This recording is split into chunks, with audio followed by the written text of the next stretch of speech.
echo of his car. நமது ஆண்டவரும் ரட்சகருமாகிய இயேசு கிறிஸ்துவின் நாமத்தில் உங்களை அன்புடன் வாழ்த்துகிறேன். మన ప్రభు రక్షకుడైన యేసుక్రీస్తు నామం నందున మిమ్మల్ని అందరినీ ప్రేమతో ఆహ్వానిస్తున్నాను. இந்த கால வேளையில ஒரு புதிய செய்தியை கர்த்தர் உங்களுக்கு கொடுக்கிறார். ఈ ప్రొద్దుటి వేళ ప్రభు ఒక కొత్త సువార్తను మీకు ప్రసాదిస్తున్నాడు. அதாவது உங்களுடைய மனசாட்சிப்படி நீங்கள் சரியாக இருக்கும்போது உங்களை தவறாய் புரிந்து கொள்கிற மக்களை எப்படி கையாளுதல் என்பதை குறித்தது. మీ మనస్సాక్షి బట్టి మీరు మంచిగా చేస్తున్నప్పుడు మిమ్మల్ని తప్పుగా అనుకునే వాళ్ళను దగ్గర మీరు ఎలా ప్రవర్తించాలి అని ఇక్కడ చెప్తున్నాను. 1 பேதுரு 3ஆம் அதிகாரம் 16ஆம் வசனத்திலே 1 పేతురు 3వ అధికారంలో 16వ వచనంలో கிறிஸ்துவுக்கேற்ற உங்கள் நல்ல நடக்கையை தூஷிக்கிறவர்கள் உங்களை அக்கிரமக்காரர் என்று உங்களுக்கு விரோதமாய் சொல்லுகிற விஷயத்தில் வெட்கப்படும்படி நல் மனசாட்சி உடையவளாய் இருங்கள். అప్పుడు మీరు దేని విషయమై దుర్మార్గులని దూషింపబడుదురో దాని విషయమై క్రీస్తు నందున్న మీ సత్ప్రవర్తన మీద అపనిందన వేయువారు సిగ్గుపడుదురు అని రాయబడి ఉన్నది. இந்த செய்தியை கொடுக்கிற நான் என்னுடைய வாழ்க்கையில் நண்பர்களை ஏராளமாக கொண்டவன். నేను మీకు ఈ వచనాన్ని సువార్తను తీసుకొచ్చే నేను ఎంతో మంది మిత్రులు నాకు ఉండేవారు. இரத்த சம்பந்தமான உறவுகளை காட்டிலும் நண்பர்களாலே தான் இந்த ஊழியத்தை பல விதங்களிலே வளர்க்க முடிந்து வந்திருக்கிறது. నేను నా చుట్టాల కన్నా నా సొంత వారి కన్నా నేను బయట నా స్నేహితులను పెట్టే ఈ పరిచర్యను ఇంత దూరం తీసుకొచ్చాను. இந்த நண்பர்கள் என்கிற இந்த உறவிலே சில விரல் விட்டு எண்ணக்கூடிய சிலர் என்னிடத்தில் எந்த பதிலும் சொல்லாமல் என்னை விட்டு பிரிந்து போய்விட்டார்கள். కొంతమంది నాతో కలిసిన ఇలాంటి మిత్రులు నా వేలు పెట్టి లెక్క పెట్టే అంతమంది నన్ను చెప్పా పెట్టకుండా నన్ను వదిలేసి వెళ్ళిపోయారు. நன்றாக இருந்தவர்கள் எந்த இடத்துல மன கிளேசம் வந்தது என்று தெரியாததுனால புரிந்து கொள்ள முடியாத நிலையில் நான் சில நேரங்களில் இருக்கிறேன். నేను వాళ్ళ నా మీద ఏంటి వాళ్ళకి వాళ్ళ దేని గురించి నా మీద బాధపడ్డారు, ఎందుకు నన్ను వదిలేసి వెళ్ళిపోయారని చాలాసార్లు నేను ఆలోచించేవాడిని.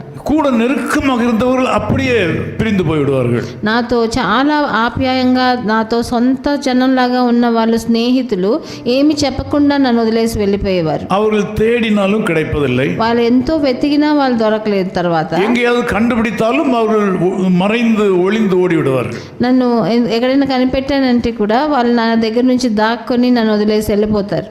ஒன்று மாத்திரம் தெரியும், ஏதோ ஒரு விஷயத்தில் அவர்கள் என்மேல் ஒரு தப்பு கணக்கு போட்டிருக்கிறார்கள். కానీ ఏదో ఒక విషయంలో నేను తెలుసుకున్నది ఏంటంటే వాళ్ళు నా మీద నన్ను తప్పుగా అంచనా వేస్తారని. நான் சொன்ன ஏதோ ஒரு அன்பின் வார்த்தை, నేను ఏదైనా ఒక ప్రేమతో ఏదైనా వాళ్ళకి ఇచ్చిన సలహా, நான் அன்பின் மிகுதினாலே செய்த சில நற்காரியங்கள், నా జీవితంలో వాళ్ళ మీద ఉన్న ప్రేమను బట్టి నేను చేసిన మంచి కార్యాలలో ఏదో వాళ్ళని దాన్ని బట్టి కూడా నన్ను వదిలేసి వెళ్ళుంటారు. సంతోషமாக இருந்த நேரத்தில் நான் சொன்ன ஒரு ஜோக் அல்லது வேடிக்கை, నేను సంతోషంగా ఉన్న ఆ పరిస్థితిలో నేను వాళ్ళకి ఏదైనా వాళ్ళ మీద మేమందరూ కలిసి హాస్యంగా మాట్లాడిన మాట ఉండొచ్చు. ஏதோ ஒரு காரணத்தினாலே ஒரு தப்பான எண்ணம் வந்திருக்கிறது என்பது திட்டமாக தெரியும். ఏదో తప్పుగా నన్ను అర్థం చేసుకున్నారన్నది మటుకు నాకు దృఢంగా నాకు తెలిసి వచ్చింది. இந்த காலை வேளையில நண்பு சகோதரனே சகோதரி, ఈ ప్రొద్దుటి వేళ నా సహోదర సహోదరి, நீங்கள் அதிகமாக நேசித்த உங்கள் நண்பர் ஒருவர் உங்களை விட்டு பிரிந்திருக்கிறாரா? నువ్వు చాలా ఆప్యాయంగా ఉన్న ఒక స్నేహితుడు నిన్ను వదిలేసి ఉన్నాడా? நீர் அவரிடத்திலிருந்து எந்த உதவியும் எதிர்பார்க்காத நேரத்திலையும் உண்மை அவர் அவமதித்து சென்று விட்டாரா? నువ్వు వాళ్ళ దగ్గర మీరు వాళ్ళ దగ్గర నీకు ఏమైనా కావాలని నువ్వు ఆశించకన్నప్పుడు కూడా ఆయన నిన్ను వదిలేసి వెళ్ళిపోయారా? உங்கள் தனிப்பட்ட வாழ்க்கையில நீங்கள் நம்பின யாராகிலும் உங்களை விட்டு தூரமாய் போய்விட்டார்களா? మీ జీవితంలో మీ పర్సనల్ లైఫ్లో ఎవరైనా మీరు చాలా నమ్ముకున్న వాళ్ళు మిమ్మల్ని వదిలేసి వెళ్ళిపోయారా? உங்கள் நல்ல நடக்கையை அவர்கள் தப்பு கணக்கு போட்டு விட்டார்களா? మీరు మంచిగా నడిచింది కూడా వాళ్ళు తప్పుగా అంచనా వేశారా? நீங்கள் அன்பின் மிகுதினாலே உணர்ச்சி வசப்பட்டு பேசின வார்த்தைகளை தப்பாய் புரிந்து கொண்டார்களா? మీరు జీవితంలో మీరు ప్రేమతో నిండి వాళ్ళతో మాట్లాడిన మాటలను వాళ్ళు உங்களுடைய ஏதோ ஒரு குறையை கண்டுபிடித்து உங்களை அக்கிரமக்காரன் என்று உங்கள் மேல் பழி சுமத்தி ஒன்று விட்டு தப்பித்து விட்டார்களா? మీ మీద ఉన్న ఒక చిన్న తప్పును బట్టి మిమ్మల్ని వదిలేసి వెళ్ళిపోయారా? இன்னைக்கு ஆண்டவரிடத்தில் ஒரு பதில் இருக்கிறது. ఈ రోజు ప్రభు దగ్గర ఒక బదులు ఉంది, జవాబు. நல்ல నన్బర్களை இழக்கும்போது நாம் கவலைப்படுகிறோம். మంచి స్నేహితులని మనం కోల్పోయేటప్పుడు మనం బాధపడుతుంటాం. நல்ல நண்பர்கள் நம்மை விட்டு பிரிந்து போகும்போது தூக்கத்தை இழக்கிறோம். మంచి స్నేహితులు మనం వదిలేసి వెళ్ళిపోయేటప్పుడు మనము మన దుఃఖాన్ని మనం అనుభవిస్తుంటాము. என்னுடைய நண்பர்கள் சிலர் என்னை விட்டு போன வேளையில எனக்கு தூக்கமில்லாத இரவுகள் பல இருந்தன. నా స్నేహితులు నన్ను వదిలేసి వెళ్ళిపోయినప్పుడు నాకు ఎన్నో రాత్రులు నిద్ర పట్టలేదు. என் இதய துடிப்பு மாறிவிட்டது. నా హృదయంలో నా హార్ట్ బీట్ కూడా అలాగా మారిపోయినది. என்னுடைய சிந்தனையில இனிமேல் யாருக்கும் உதவி செய்யக்கூடாது என்கிற ஒரு முடிவு கூட சில நேரங்களில் வந்திருக்கிறேன். నేను ఇంక నుంచి ఎవరికి సహాయం చేయకూడదన్న ఒక తీర్మానానికి కూడా నేను వచ్చాను. இது ஆண்டவருடைய பிரசன்னத்திலே கொண்டு போகிறேன். ఇది నేను ప్రభు దగ్గరికి సన్నిధికి తీసుకెళ్ళాను. நான் நேசித்தேன், నేను వాళ్ళ మీద ప్రేమ చూపించాను, நல்லதை நினைத்தேன், మంచిగా నేను ఆలోచించాను. எவ்வளவோ கோபுரங்களை மனதிலே கட்டினேன். నేను వాళ్ళ గురించి ఆలోచనలు నా మనసులో పెట్టుకున్నాను. ஆனால் கிறிஸ்துவுக்குள்ளாக இருந்த என்னுடைய நல்ல நடக்கையை தூஷிக்கிறார்கள்.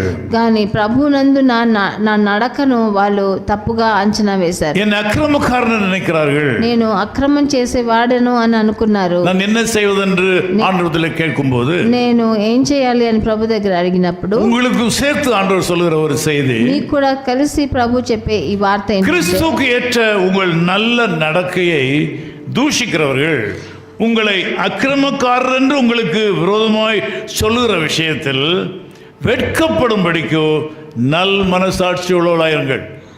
అప్పుడు మీరు దేని విషయమై దుర్మార్గులని దూషింపబడుదురో దాని విషయమై క్రీస్తునందు మీ సత్ప్రవర్తన మీద అపనింద వేయువారు సిగ్గుపడేలాగా ఆయన చేస్తాడు. வாழ்க்கையின் சில ருசிகரமான சம்பவங்கள் அல்லது மிக ஆழமாக சிந்திக்கக்கூடிய காரியங்களை வெளியில சொல்லி நியாயம் பேச முடியாது. కొన్ని విషయాలు మనం చాలా లోతుగా ఆలోచించే విషయాలు మనం బయట చెప్పి దానికోసం మనం న్యాయ విచారణ జరపలేము. உறவின் சக்தி மிகைப்படும் போது பல சம்பவங்கள் பல வார்த்தைகள் வருவது இயற்கை. మనం ఒక సంబంధంలో మన ఎంతో ముఖ్యమైన వాళ్ళని అనుకున్నప్పుడు உங்கள் வாழ்க்கையில் உங்களை யாராகிலும் நீங்கள் செய்யாத காரியத்தை மனதில் வைத்து உங்களை அக்கிரமக்காரர் என்று உங்களை விட்டு விலகிவிட்டார்களா? మీ జీవితంలో మీరు చెయ్యని తప్పుకి ఎవరైనా మిమ్మల్ని అక్రమం చేశావు, నాకు మోసం చేశావు అని చెప్పి ఎవరైనా నేను వదిలేసి వెళ్ళిపోయారా? உண்மையிலே நீங்கள் தவறு செய்யவில்லையா? మీరు తప్పు చేయలేదా? நீங்கள் தவறே செய்யவில்லையா? మీరు ఏ తప్పు చేయలేదా? தவறு என்று சொல்லப்படும் போது, తప్పు అని చెప్పినప్పుడు அவர்களுக்குரியதை நீங்கள் புடுங்கிக் கொள்ள முயற்சித்தீர்களா? వాళ్ళకున్న విషయాన్ని మీరు తీసుకున్నారా? அவர்களுக்குரிய உரிமையை நீங்கள் பறித்துக் கொள்ள முயற்சித்தீர்களா? వాళ్ళకున్న అధికారాన్ని వాళ్ళకి ఉన్న బాధ్యతని మీరు తీసుకున్నారా? அவளுக்குரிய உடமையை பறித்துக் கொள்ள முயற்சித்தீர்களா? వాళ్ళ వస్తువులు ఏమన్నా మీరు తీసేసుకున్నారా? அவருடைய நலனை நீங்கள் பறித்துக் கொள்ள முயற்சித்தீர்களா? వాళ్ళకి జరిగిన మంచిని వాళ్ళ దగ్గర నుంచి తీసేసుకున్నారా? ஏதோ ஒரு இடத்தில் கெடுதலான எண்ணத்தோடு நீங்கள் அவளுக்கு தீமை செய்தது உண்டா? ఎవరికైనా చెడు జరగాలని మనసులో ఆశించి వాళ్ళకి చెడు చేశారు. இன்றைக்கு கர்த்தருடைய ஆவியானவர் பேசும்போது காதுள்ளவர்கள் கேட்க கடவீர்கள். ఈ రోజు పరిశుద్ధాత్మ దేవుడు మీతో మాట్లాడినప్పుడు చెవులు ఉన్నవారు వినాలని ఆలకించాలని మేలుకోండి. நீங்கள் அப்படி செய்திருந்தால் நீங்கள் குற்றம் செய்திருக்கிறீர்கள். అలా చేసినట్టయితే మీరు తప్పకుండా మీరు వాళ్ళకి ద్రోహం చేశారు. பொருளை ఇచ్చిத்தல், ఇంకొరి వాళ్ళ విషయాలని వాళ్ళ వస్తువులని మన ఆశ, பொருளை திருடுதல், వాళ్ళ విషయాలని మీరు దొంగలించడం, அவருடைய உரிமையை பறித்தல், వాళ్ళకున్న అధికారాన్ని మీరు తీసుకోవడం, அவருடைய உறவை இல்லாமல் ஆக்குதல், వాళ్ళని ఏమీ లేకుండా చేయడం. இது ஏதாயிலும் நீங்கள் செய்திருந்தால், మీరు ఇలాంటివి ఏమన్నా చేసుంటే நீங்கள் ஆண்டவரிடத்தில் மன்னிப்பு கேட்க வேண்டும். మీరు ప్రభు దగ్గర మీరు క్షమాపణ అడగాలి. அவரிடத்தில் மன்னிப்பு கேட்க வேண்டும். వాళ్ళ దగ్గర కూడా క్షమాపణ అడగాలి. நீங்கள் நல் மனசாட்சி உள்ளவர்களாக உங்களை காத்துக்கொள்ள வேண்டும். మీరు మంచి మనసాక్షిని మీరు కాపాడుకోవాలి. உங்களை அக்கிரமக்காரர் என்று சொல்லுகிற மக்கள் மத்தியிலே మిమ్మల్ని మీరు అక్రమం చేసేవారని చెప్పే మనుషుల మధ్యలో அவர்கள் வெட்கப்படும்படிக்கு వాళ్ళు సిగ్గుపడేలాగా பொறுமையாக మీరు తప్పకుండా நிதானமாக నిదానంగా கால அவகாசம் எடுத்து కొంచెం కాలం తీసుకుని உங்கள் நல் மனசாட்சி அவளுக்கு ரூபகாரப்படுத்த வேண்டும். మీ మంచి మనసాక్షిని వాళ్ళకి వివరించాలి. நீங்கள் நல்லவள் என்று அவளுக்கு தெரிவிக்க வேண்டும். మీరు మంచివారని వాళ్ళకి తెలియజేయాలి. நீங்கள் தவறு செய்யாதவர்கள் என்பதை காண்பிக்க வேண்டும். మీరు తప్పు చేయలేదని వాళ్ళకి చూపించాలి. கிறிஸ்துவுக்கேற்ற உங்கள் நல்ல நடக்கையை தூஷிக்கிறவர்கள் உங்களை அக்கிரமக்காரர் என்று உங்களுக்கு விரோதமாய் சொல்லுகிற விஷயத்தில் வெட்கப்படும்படி நல் மனசாட்சியோடு இருங்கள். మీరు క్రీస్తునందు వాళ్ళు మంచి చేసినప్పుడు సత్ప్రవర్తన మీద వాళ్ళ అపనింద వేయినప్పుడు వాళ్ళు సిగ్గుపడేలాగా మీరు మంచి మనసాక్షిని మీరు బట్టి ఉండాలి. పழிக்கு పழி வாங்காதீர்கள். వాళ్ళకు పగ తీర్చుకోవాలని అనుకోకండి. தீமைக்கு எதிர்த்து நிற்காதீர்கள். వాళ్ళు చేసే తప్పు వాళ్ళు చేసే మీ చెడుకి మీరు ఎదిరించి నిలబడకండి. நியாயம் பேச அவசரப்படாதீர்கள். వాళ్ళతో న్యాయం మాట్లాడాలని మీరు అవసరపడకండి. இந்த காலையிலே தேவன் இந்த செய்தியினால் உங்களை சந்திக்கிறார். ఈ ప్రొద్దుటి వేళ ఈ వచనాన్ని బట్టి మిమ్మల్ని இது இன்றைக்கு தேவையா என்று நீங்கள் கேட்கலாம். ఇది నాకు కావాల్సిందా అవసరమా అని అడగొచ్చు. ஏராளமான மக்கள் தங்களுடைய நண்பர்களுடைய உறவு முறிந்து போனதுனாலே தற்கொலைக்கு ஆயத்தமாய் கொண்டிருக்கிறார்கள். ఎంతో మంది జనులు వాళ్ళ స్నేహితులతో వాళ్ళ సంబంధం విడిపోయినందున వాళ్ళు చాలా మంది ఆత్మహత్య చేయాలని కూడా మనసులో అనుకుంటారు. அன்பு சகோதரனே சகோதரியே, ప్రియ సహోదర సహోదరి, நீ அதிகமாய் நேசித்த ஒருவரை கைவிட்டதுனாலே மனம் கசந்து செத்து போகலாம் என்று நினைக்கிறாயா? నువ్వు ఎంతో ప్రేమించిన వాళ్ళు నిన్ను వదిలేసినారు కాబట్టి నువ్వు ఆత్మహత్య இந்த చేసుకోవాలనుకుంటున్నావా? செய்தி ஆண்டவர் உனக்காக அனுப்புகிறார். ఇది నీ కోసం వచ్చిన విశేషమైన సువార్త. பல்லாயிரக்கணக்கான மக்களுக்கு இந்த செய்தி உபயோகமற்றதாக இருக்கலாம். చాలా ఎంతో వేల మందికి ఈ వచనం అది ఉపయోగం లేనిదే ఉండొచ్చు. உலகத்தின் ஏதோ ஒரு கடைகோடியில் இருக்கிற ஒரு மனுஷனுடைய வாழ்க்கையில இன்னைக்கு ஆண்டவர் பேசிக் கொண்டிருக்கிறார். కానీ ఎక్కడో లోకంలో మూలలో ఉన్న ఒక మనిషితోనో ఒక ఆడమ్మాయితోనో మగాయనతోనో ప్రభు ఈరోజు నేను మాట్లాడుతున్నాడని నమ్ముతున్నాను. உறவை இழப்பது என்பது தாங்கக்கூடாத கஷ்டம். ఒక సంబంధాన్ని కోల్పోవడం అన్నది ఒక ఎంతో తట్టుకోలేని కష్టం. இந்த செய்தியை பிரசங்கிக்கிற நான் கூட என்னுடைய நண்பர்கள் சிலரை இழந்த நேரங்களிலே எத்தனையோ நாட்கள் தூங்காமல் சாப்பிட முடியாமல் கஷ்டப்பட்டிருக்கிறேன். నేను కూడా ఇక్కడ నిలబడి మాట్లాడే నేను కూడా ఎంతో ఒక ముఖ్యమైన మిత్రులని కోల్పోయి అన్నం తినకుండా నిద్ర లేకుండా ఎంతో కష్టపడిన రోజులు ఉన్నాయి. ఎకారణం కూడా సమాధానத்துக்கு வரமாட்டேன் என்று சொன்னாலும் ఎంత చెప్పినా మన హృదయ నెమ్మది కలగదు. அவருடைய விஷயத்தில் நல் మనసాட்சியோடு இருக்கும்போது ఆయన వాళ్ళ విషయమై మంచి మనసాక్షిని కలిగిన వారు பரிசுத்த ஆவியானவர் அற்புதம் செய்வார். పరిశుద్ధ ఆత్మ మనకు అద్భుతాలు చేస్తారు. இழந்து போன உறவுகள் திரும்ப வரும். మీరు కోల్పోయిన సంబంధాలన్నీ మళ్ళీ இழந்து போன சம்பந்தங்கள் திரும்ப வரும். మీకున్న సంబంధాలన్నీ తిరిగి వస్తాయి. இழந்து போன நண்பர்கள் உங்களுக்கு வருவார்கள். మీ మిత్రులు మీరు కోల్పోయారో వాళ్ళందరూ తిరిగి వస్తారు మిమ్మల్ని. இழந்து போன ஆசீர்வாதங்கள் திரும்ப வரும். మీరు కోల్పోయిన ఆశీర్వాదాలు మిమ్మల్ని వెతుక్కుంటూ వస్తాయి. சண்டைக்கு போகாதீர்கள். వాళ్ళతో వ్యసన మావడాలని అనుకోకండి. நியாயம் பேச கூட்டத்தை கூட்டாதீர்கள். వాళ్ళతో న్యాయం ఎట్లాగని నాకు న్యాయం దొరకాలని వాళ్ళతో మాట్లాడకండి. முழங்காலில் நில்லுங்கள். మీరు మీ మోకాళ్ళ మీద నిలబడండి. செய்தியை கேட்கிற அன்பு தேவ பிள்ளைகளே, ఈ నా మాట వినే ప్రియజనులారా, இந்த செய்தி அநேகருக்கு ஏற்புடையது இல்லாத இருந்தாலும் ఎంతో మంది இதை அநேகர் தேவனாலே சந்திக்கப்படுவதற்கு ஆண்டவர் பயன்படுத்துகிறார். ఈ మన వచనం చాలా మంది ఎట్లాగే ఇది అర్థం చేసుకోవాలని తెలియకుండా ఉన్నారేమో, కానీ అది కాకుండా ఈ వచనం కొంతమందికి కావాల్సి ఉన్నది కాబట్టి నేను మాట్లాడుతున్నాను. உங்களை அக்கிரமக்காரர் என்று உங்களுக்கு விரோதமாய் சொல்லுகிற விஷயத்தில் அவர்கள் வெட்கப்படும்படிக்கு நல் మనస్సాక్షి உடையவளாயிருங்கள். మీ సత్ప్రవర్తన మీద వాళ్ళు అపనింద వేశారు కదా, వాళ్ళు సిగ్గుపడేలాగా మీరు నడుచుకోండి. ஒரு உறவு உங்களை விட்டு போகாது. ఒకరు కూడా మీరు వాళ్ళు వదిలేసి இழந்து போன உறவுகளை பெறுவீர்கள். మీరు కోల్పోయిన సంబంధాలను మళ్ళీ வாழ்க்கையை கெடுத்து போட வேண்டாம். మీ జీవితాన్ని చెడిపేసుకోకండి. உங்கள் நம்பிக்கையை விட்டுவிட வேண்டாம். మీ నమ్మకాన్ని వదులుకోకండి. ஒரு நண்பர் விதமாக சொன்னார், ఒక స్నేహితుడు ఇలా చెప్పాడు, நான் நேசித்த ஒருவர் என்னை கைவிட்டு விட்டார், నేను ఎంతగానో ప్రేమించిన వారు నన్ను அதனால இயேசு என்னை கைவிட்டாருன்னு சொல்லி. ప్రభు నన్ను వదిలేశాడు యేసుక్రీస్తు అని చెప్పాడు. உங்களுக்கு அது நன்மையான உறவாக இருந்தால் ஆண்டவர் திரும்ப கொடுப்பார். అది మీకు కావాల్సిన సంబంధం అయితే అది మరలా మీకే వస్తుంది. ஒருவேளை அந்த உறவினாலே உங்களுடைய எதிர்காலம் பாதிக்கப்படும் என்று ஆண்டவர் நினைத்தால் அது தர மாட்டார். మీ భవిష్యత్తు ఆ సంబంధం వల్ల మీకు దొరకకుండా పోయిందంటే ஆண்டவருடைய திட்டத்துக்குள் வாருங்கள்.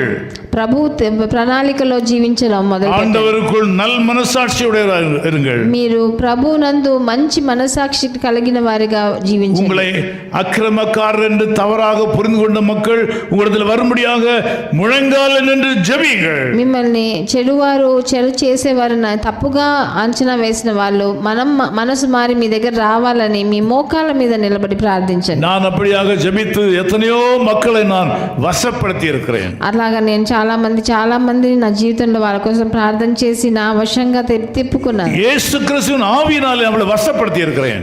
ప్రభు అయిన యేసుక్రీస్తు నామం నందున వాళ్ళని వశపరిచాను. ஆகவே இந்த ஊழியங்கள் அனைத்தும் நண்பருடைய துணையோடு செய்யப்படுகிறது. అందుకనే ఈ పరిచర్యలన్నీ అద్భుతమైన నా స్నేహితుడి వలన జరుగుతుంది. எனக்கு கண்ணு காணாத இடங்களில் தேவனுடைய ஊழியக்காரர்கள் இந்த ஸ்தாபனத்தில் இருக்கிறார்கள். నా బయట కంటి కనపడిన చోట పనిచేసే వాళ్ళు ఎంతో మంది ఈ సిబ్బంది నాతో కలిసి ஆண்டவர் உங்களுக்கு அற்புதம் செய்வார். అదే ప్రభు మీకు కూడా అద్భుతాలు చేస్తారు. நான் உங்களுக்காக ஜெபிக்கிறேன். నేను మీకోసం ప్రార్థన చేస్తాను. அன்பின் பிதாவே, தங்கள் உறவை இழந்ததினாலே கவலையோடு இருக்கிற அன்பு சகோதர சகோதரிகளும் நண்பு கரங்களில் ஒப்புக் கொடுக்கிறேன். వాళ్ళ సంబంధాలు కోల్పోయి ఎంతో మంది ఆడవాళ్ళు మగవాళ్ళు ఈ రోజు చాలా బాధతో ఉన్నారు. వాళ్ళందరినీ మీ చేతికి అప్పగిస్తున్నాను నాయన. ஏதோ ஒரு உறவை இழந்ததினால ஆலயத்துக்கு போகாமல் இருக்கிற மக்கள் இருக்கிறார்கள். ఏదో ఒక సంబంధాన్ని కోల్పోయారు కాబట్టి వాళ్ళ ఆలయానికి వెళ్ళట్లేదు.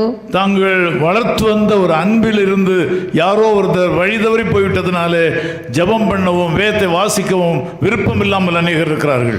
ఒకరు చాలా కావాల్సిన వాళ్ళు త్రోవ తప్పి వాళ్ళు వెను తిరిగిన వాళ్ళుగా అయిపోయారు కాబట్టి వాళ్ళ కోసం ప్రార్థన చేయాలన్నా వేద వచనం చదవాలన్నా వాళ్ళకి ఇష్టం లేకుండా పోయింది. ஒரு சிலர் தங்கள் வாழ்க்கையில உயிரை எப்படி மாய்த்து கொள்ளலாம் என்று அதற்கு வழி வகைகளை தேடிக்கொண்டிருக்கிறார்கள். కొంతమంది ఆత్మహత్య ఎలా చేయాలని వేరు విధాలుగా త్రోవలను వెతుకుతున్నారు. அப்படி வழி தெரியாமல் மரணத்துக்கு வழி தேடிக்கொண்டிருக்கிற தேவ பிள்ளைகளை இப்பொழுது நீ தொடுவீராக. మీరు అట్లా వాళ్ళ త్రోవ తప్పిపోయి ఏం చేయాలో తెలియకుండా ఒక కష్టమైన పరిస్థితిలో ఏ నిర్ణయం చేయాలని తెలియకుండా ఉన్న మనుషుల్ని మీరు ముట్టండి. வேண்டாம் மகனே மகளை தவறு செய்யாதே என்று தம்முடைய பிள்ளைகளுக்கு பேசுவீராக.